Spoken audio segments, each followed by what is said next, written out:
डर लग रहा है। मैं इतना भी डेंजर नहीं हूँ जितना तुमको लगता है। मैं तुम दोनों को अभी भी बचने का एक मौका दे सकता हूँ। बस एक इंफॉर्मेशन दे दो मुझे।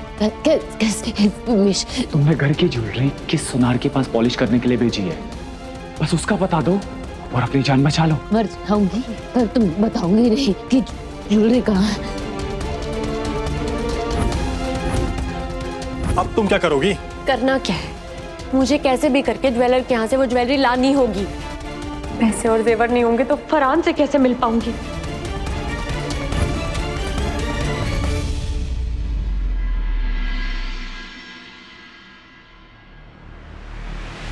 न जाने क्यों मगर मन्नत की बात पे शक हो रहा है। दिल उसके सच को सच मानने के लिए तैयार नहीं है। खुदा करे मेरी दोस्त इबादत जहां कहीं भी हो खैरियत से हो।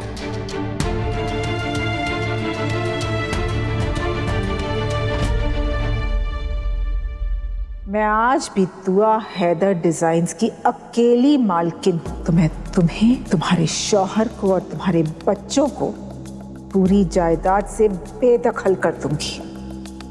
और ये मत सोचना कि तुम लंदन चली जाओगी और वहां बड़े आराम से रहोगी। वहां पर भी तुम दर दर की ठोकरें खाओगी, क्योंकि लंदन वाला घर भी मेरे नाम पर है।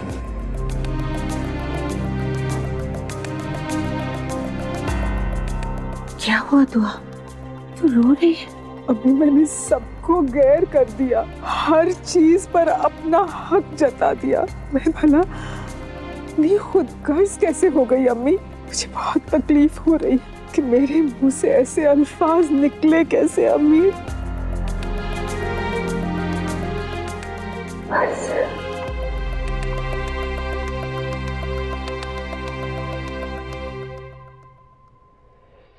देख दुआ, ये करना जरूरी था।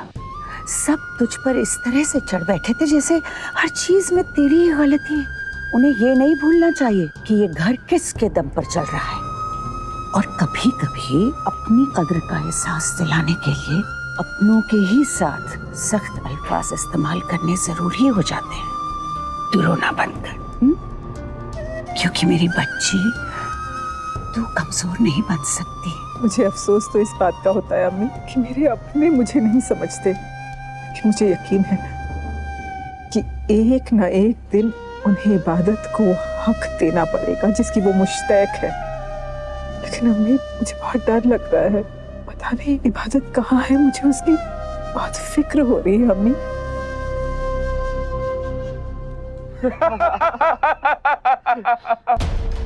देख रहा है बिट्टू, बर्फ पिघल रही है।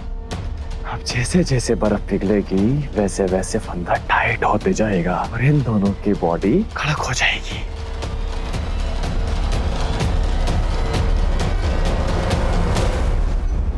गॉड, सुभान को डिस्ट्रैक्ट कर दिया। अगर उसे मेरे बारे में शक हो जाता तो पता नहीं क्या होता। थैंक यू अल्लाह, मैं आपने बचा लिया। ये जो भी हो सुभान ना हो, बड़े सवालात करता है।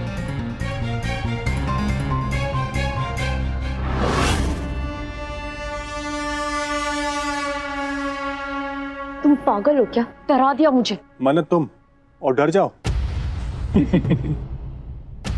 मन्नत वैसे एक बात बोलूं, तुम कमाल हो, बेमिसाल हो। मैं तो कहता हूं सिर्फ तुम ही नहीं, हम सब लाजवाब हैं। आखिरकार हमने उस इबादत को घर से बाहर निकलवा ही दिया। मुबारक हो मन्नत, मुबारक हो।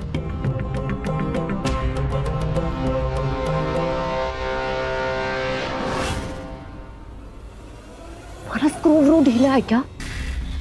दीवारों के भी कान होते हैं।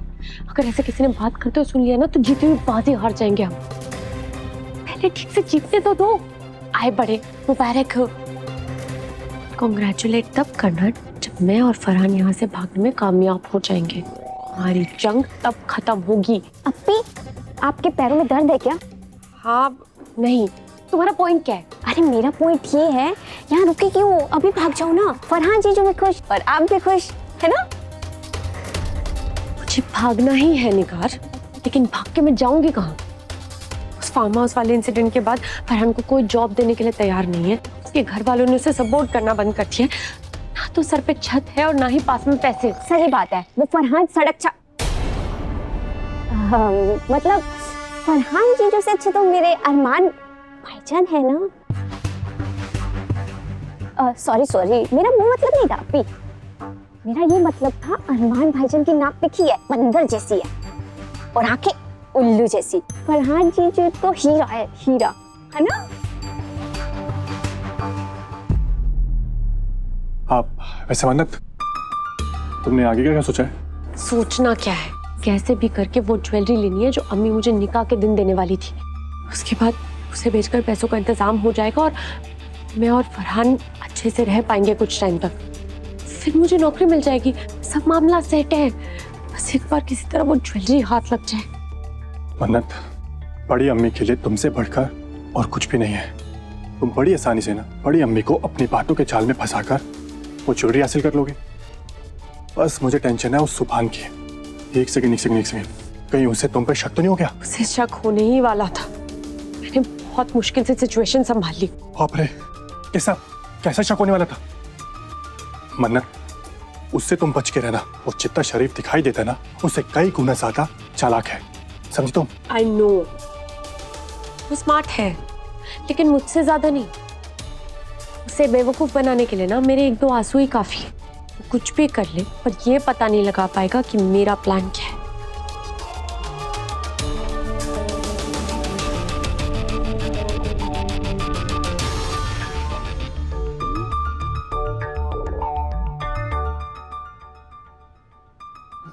खैर करे, सच में बहुत चालाक लोमड़ी है ये।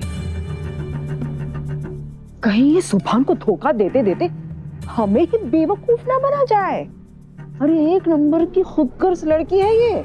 कहीं ऐसा ना हो कि घर के सारे जेवर लेकर ये फरार हो जाए और हम बस हाथ मलते मलते रह जाए। भागने दीजिए दादी अम्मी। भाग कर जाएगी कहाँ? उस फरहान के पास? उसे तो मैंने पहले खरीद लिया है। वो तो घोड़ी का पिकाऊ सड़क छाप, मन्नत का साथ कभी नहीं देने वाला। वो उससे जेवर लेगा और उसे भगा देगा। दादी अम्मी, उसके बाद हम उससे जेवर छीन लेंगे। इसी तरह घर के जेवर हमारे हाथ लग जाएंगे और मन्नत मेरी बाहों में हमेशा हमेशा के लिए आ जाएगी। बहुत हो गया ये चूहे बिल्ली का खेल। अब मैं खुल के फरहान के साथ रहूंगी। ना तो इबादत बीच में आएगी और ना ही कोई और। बस मुझे जल्द से जल्द कल की प्लानिंग करनी होगी। किस चीज की प्लानिंग हो रही है मन्नत?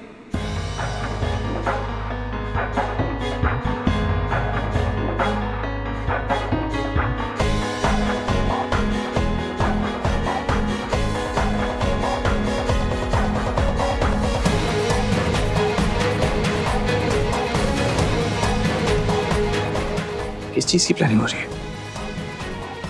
क्या करने वाली हो मन्नत? बोलो। यार इस आदमी की टाइमिंग तो माशाअल्लाह है। कल निकाह होने वाला है ना, तो मेकअप, ड्रेसेस, इन सब की प्लानिंग करनी है बस। ओह, इबादत कहाँ है? कुछ पता चला उसका? नहीं, मैंने बहुत कॉल किया बट मेरा भी कॉल नहीं उठा रही है। हम सबसे गुस्सा होगी ना, अम्मी ने उसे घर से बाहर जो निकाल दिया है। सुभान, वो पार्लर वाली आने वाली है। मेरा तो मन कर रहा है कि मैं यहाँ तुम्हारे साथ बैठ के खूब बातें करूं, पर पार्लर वाली को टाइम देना भी जरूरी है ना। अब एक लड़की अपने निकाह को लेकर कितनी एक्साइटेड होती है। इफ यू डोंट माइंड, मैं जाऊं? नहीं, तुम क्यों जाओगी? पार्लर वाली खुद ही आ गई है। मैं चलता हूँ। See you.